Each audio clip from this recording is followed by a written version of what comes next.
Welcome to DPVD classes. So बच्चों, आज की वीडियो में हम लोग करने वाले हैं क्लास 10 मैथ्स और मैथ्स में करने वाले बच्चों एक्सरसाइज 11.1 का क्वेश्चन नंबर सेकंड। तो बच्चों सबसे पहले हम क्वेश्चन नंबर सेकंड को पढ़ते हैं। Find the area of a quadrant of a circle whose circumference is 22 centimetre. So बच्चों देखो, इसमें क्या बोला गया है एरिया ऑफ क्वाड्रेंट। अभी क्वाड्रेंट क्या होता है, देखो आपने कभी सर्कल बनाया है? हाँ बनाया तो होगा ही। देखो इस तरीके से सर्कल बनाते हैं, ठीक है। अगर मैंने इसको इस तरीके से डिवाइड कर दिया, ठीक है, तो ये जो पार्ट्स बने हैं ना, अब ये इनको हम क्या कहते हैं, क्वाड्रेंट कहते हैं, ठीक है।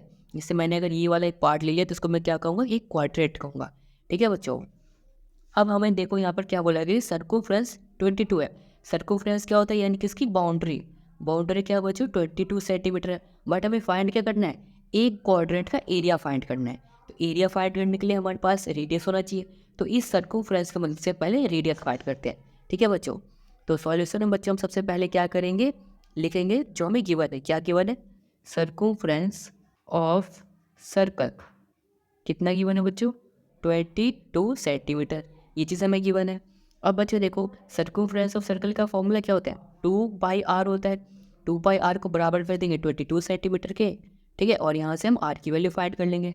सो 2 इंटू पाई की वैल्यू क्या होती है बच्चों, 22/7 इंटू में r इक्वल टू 22, ठीक है बच्चों।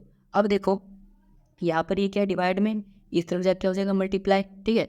सो देखो 2 इंटू में 22 इंटू में r इक्वल टू 22। यहाँ पे 7 था डिवाइड में, इस तरफ क्या हो गया मल्टीप्लाई में, ठीक है।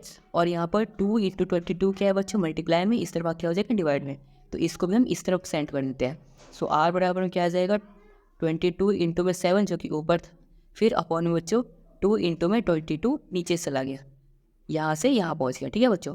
अब देखो 22 से 22 कट किया यहाँ पे, तो हमारी r की वैल्यू क्या आ गई बच्चों, 7/2। ये आ गई हमारी r की वैल्यू 7/2 सेंटीमीटर, ठीक है बच्चों। अब हम फाइंड कर लेंगे एरिया ऑफ क्वाड्रेंट, ठीक है बच्चों। तो देखो एरिया ऑफ क्वाड्रेंट का फॉर्मूला क्या होता है, अगर मैं यहाँ पे लिखूँ एरिया ऑफ क्वाड्रेंट अगर हमें निकालना है तो कैसे निकालेंगे, बहुत ही सिंपल है।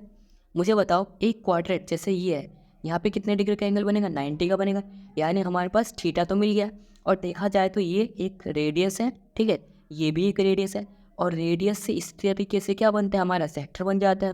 तो कहीं ना कहीं हमें एक सेक्टर ही फाइंड करना है। तो सेक्टर का फॉर्मूला क्या होता है बच्चों, थीटा अपॉन में 360 डिग्री इंटू में पाई r स्क्वायर, ये चीज़ होता है, ठीक है। थीटा जो कि हम 90 ले लेंगे क्योंकि यहाँ पर 90 डिग्री बनता है क्वाड्रेंट में। सो 90 अपॉन में क्या आ जाएगा, 360 डिग्री इंटू में पाई r स्क्वायर, ठीक है। सो पाई की वैल्यू कितनी होती है बच्चों, 22/7 इंटू में r 2 बार है, रेडियस कितना है बच्चों, अभी अभी हमने फाइंड किया 7/2। सो इसको 7/2 इंटू में 7/2 2 टाइम्स लिख लेंगे, ठीक है बच्चों। आई होप आपको यहाँ तक समझ में आया होगा। अब बच्चों देखो इसको सॉल्व करते हैं। 0 से 0 कैंसिल हो गया, 9 1 जा 9, 9 4 जा 36, 4 टाइप्स कैंसिल हो गया, ठीक है। अब इसको मैं यहाँ पे लिख लेता हूँ। सो 1/4 इंटू में, यहाँ पे देखो जो 7 से 7 कैंसिल हो जाएगा, ठीक है। ये 2 से 11 टाइम्स ये कैंसिल हो जाएगा। सो यहाँ पर देखो बच्चों पूरा खिचड़ी पक चुका है, कोई बात नहीं। सो यहाँ पर देखो ऊपर में क्या है, 1 है, लिख लिया हमने। फिर क्या है यहाँ पर 11, ठीक है। और बाकी यहाँ पर क्या है, एक 7, ठीक है। और अपॉन में क्या है बच्चों, यहाँ पर 4 जो कि हमने लिख लिया। यहाँ पे फिर एक 2 बचा है तो 2 भी लिख लिया, ठीक है बच्चों। आई होप आपको यहाँ तक समझ में आया होगा। अब बच्चों इसके बाद नेक्स्ट स्टेप देखो, 11 इंटू 7 क्या हो जाएगा बच्चों, 77, ठीक है। तो हमारे यहाँ पर क्या आ जाएगा, 77 अपॉन में 4 2 8, यानी कि 8, ठीक है बच्चों। यानी कि 77 अपॉन में 8 आ गया। और ये सेंटीमीटर में था तो हमने यहाँ पर एरिया निकाला, तो एरिया किस में आ जाएगा, सेंटीमीटर स्क्वायर में, ठीक है बच्चों। तो ये आ चुका है हमारा area of quadrant. I hope बच्चों आपको समझ में आया होगा कि किस तरीके से हमने एक्सरसाइज 11.1 का क्वेश्चन नंबर सेकंड का किया है सॉल्यूशन। अगर आया है समझ में तो इस वीडियो को लाइक कर देना, चैनल को सब्सक्राइब कर देना और इस वीडियो को अपने दोस्तों के साथ भी जरूर शेयर कर देना। And thanks for watching this video.